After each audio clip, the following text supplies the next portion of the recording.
Hey everyone, Tim Schofield here. And in San Francisco today, Samsung unveiled their all-new lineup of S10 phones, and I have right here the Galaxy S10 Plus, which we are going to unbox right now. Now, I do already have a video comparing the differences between the S10 and the S10 Plus. I can link to that down below if you'd like to check it out, but I want to go ahead and open up the S10 Plus, show you what comes in the box, give some further first impressions, and even set up that new ultrasonic fingerprint scanner as well. Let's get started.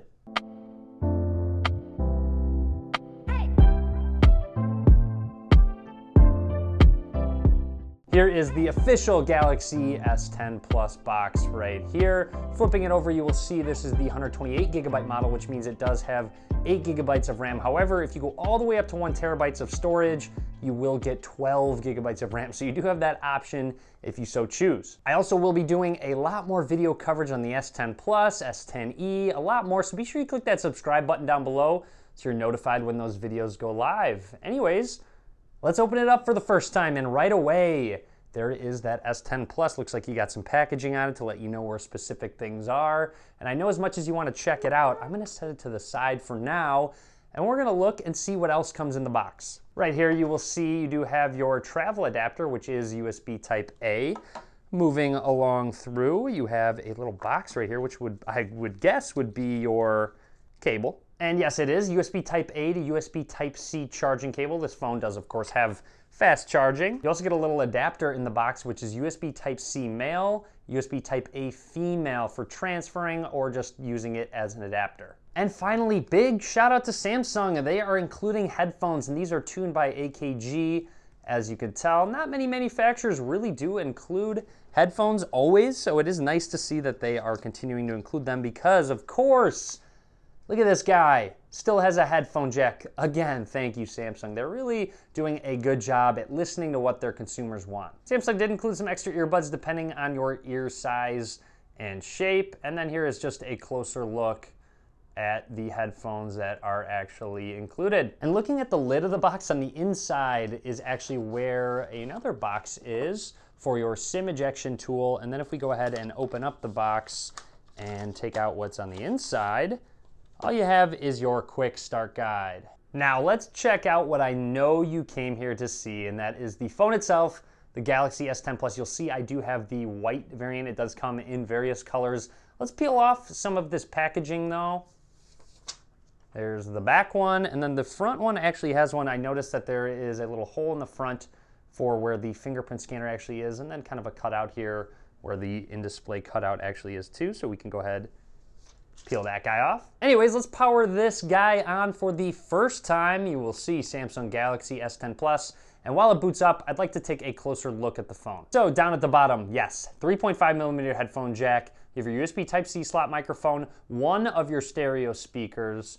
Moving along the right side, you'll see Bixby's talking to me saying, let's get started. We'll get to you in just a second. There is that power button on the right side. Moving along towards the top, you do have a SIM card slot along with a micro SD card slot, so you can expand your storage as well. A microphone up there. Continuing on the left side here, we do have our volume rockers and a dedicated Bixby button. So they still have included that. They're still pushing forward with Bixby. Also notice that the display has a curve to it. So these have curved displays, the S10 and S10 Plus. Taking a look at the back is a triple camera system with a wide angle lens, ultra wide angle lens, and a telephoto lens for 2x zoom. We'll check out that camera app in just a second. Moving down, Galaxy S10 Plus, it says Samsung. Now let's go ahead and flip it over to the front. And up towards the top here is where that second stereo speaker is out of the earpiece. And then at the top of the phone is where that Infinity O display housing those two front-facing cameras actually are. Anyways, I'm going to run through the startup process and only talk about anything noteworthy, including that fingerprint setup. All right, so it's giving you the option to protect your phone. It does have facial recognition if you'd like to use that, but we are going to set up the fingerprint scanner. All right, so here is the ultrasonic fingerprint scanner, which is right here in the display. It's actually a really cool technology that Qualcomm actually unveiled with their 855 chip. I'm gonna go ahead and set it down and release it. Just keep doing the exact same thing all over the place. You shouldn't have to press too hard with it. I'll actually probably do a separate video talking about the technology behind the ultrasonic fingerprint scanner because it is pretty incredible how it actually works. It says now get a full scan, reposition your finger each time All right, let's go ahead and do the edges now. It's actually letting me know what edges to press down with, and there we go, fingerprint added. So it looks like it can add another one if I'd like to. For the sake of this video, I'm not going to. Let's go ahead and skip to the next part. Okay, so we are all done. I skipped all the account setup just for the sake of this video. We are going to hit finish, and it should bring us to our home screen, and it did. So here we are on our brand new Galaxy S10 Plus. So the first thing I would actually like to do is jump into settings and scroll down, and we're actually gonna go to device care and go into storage so we can see out of the box how much storage is actually used, and you will see 21.1 gigs out of the 128, so 106 gigs available. That's without installing anything. And of course, this might change upon actual release of this device. So the first thing I'd like to check out is that in-display fingerprint scanner. So let's go ahead and see. On the lock screen, you will notice a fingerprint icon right there. So I'll just set my finger on that.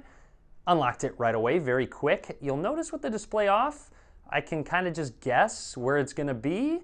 And that will actually take some time to get used to. A little bit of muscle memory involved in kind of remembering where to set your finger. So there we go, on the second try I got it, but I will update you, of course, in future videos on how that actually goes. But also make note, if you do tap the display, it has an always on display, and with that always on display, it will bring up that icon. So that will help as well. I find that with specific locations on fingerprint scanners, you do definitely get that muscle memory down. And while I've been testing that fingerprint scanner, I'm noticing the lock screen wallpaper will change every single time you open it. And some of these wallpapers are actually really cool. This might be my favorite one at the moment. But anyways, those are just wallpapers, just something I'm noticing. Now, I do want to go into settings once again, go into display settings, and out of the box, you will see that screen resolution is actually set to 1080, and that is also something you can bump down to 720, or something you can bump up to its full resolution being at 1440, which of course will use more battery, but you will get that full potential out of your display. This is a 6.4-inch dynamic AMOLED display, which is a new technology from Samsung, and it really does look gorgeous. Jumping back into those display settings, you will see you can actually change specific things about the screen mode. You'll see it's on natural. You can switch it to vivid for a little bit more bright colors, and you can change the white balance to cooler or warmer, or of course, complete RGB settings. There's so much more I'd like to get into, but I want to turn on night mode because this is one of my favorite features about the One UI they have over Android 9 Pie. And that is just turning the whole system UI a little bit darker. There we go into the dialer. You'll see that dialer is dark.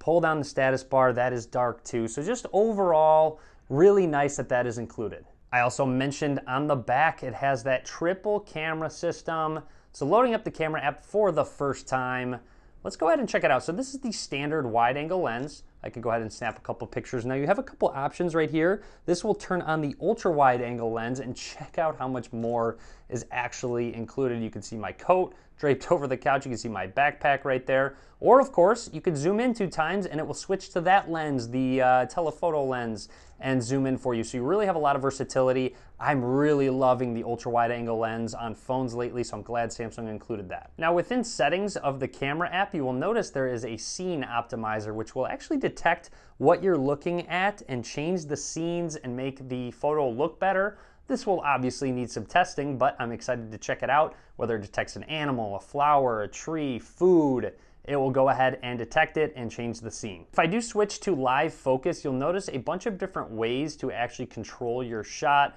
with the different blurring and the specific way it will look. So that'll be fun to actually try out and really test. A lot more to come in the camera very soon. Another awesome new feature is called wireless power share, and you have it right here. All you have to do is tap this icon and it turns your phone into a wireless charger on the back of it. So I'm gonna actually grab my Galaxy Note 9, set it on. I just heard a beep, meaning it is charging, and there you go. So now my phone is actually charging my other phone right here. You can do this with anything that charges wirelessly.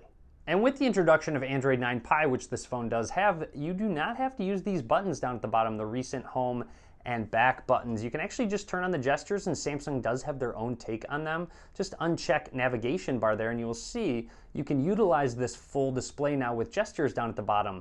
This is actually the recent apps. Just swipe up on it. It will take you to your recent apps. If you'd like to go home, just swipe up from the middle. And then if you actually want to go back, so if I go ahead and go maybe into recents and swipe up, it actually closes me out of the app, but I can actually go into settings here, tap on display, swipe up from the bottom right, and you'll see it did take me back. Now, if I want to go ahead and go into my assistant, you swipe up and pause, And there you go, it will activate the assistant. So you still have all your features of those buttons just using gestures. So overall, that is it. That is everything I want to talk about for now on the Galaxy S10 Plus. I hope you enjoyed the unboxing video. If you did, be sure to click that thumbs up button. Be sure to subscribe as well. A lot more videos coming very soon on this device and a lot more of the Galaxy S10 devices, including the buds that will actually come with this phone if you pre-order it. So go ahead, drop a comment, let me know what you think. And as always, guys, thank you very much for watching.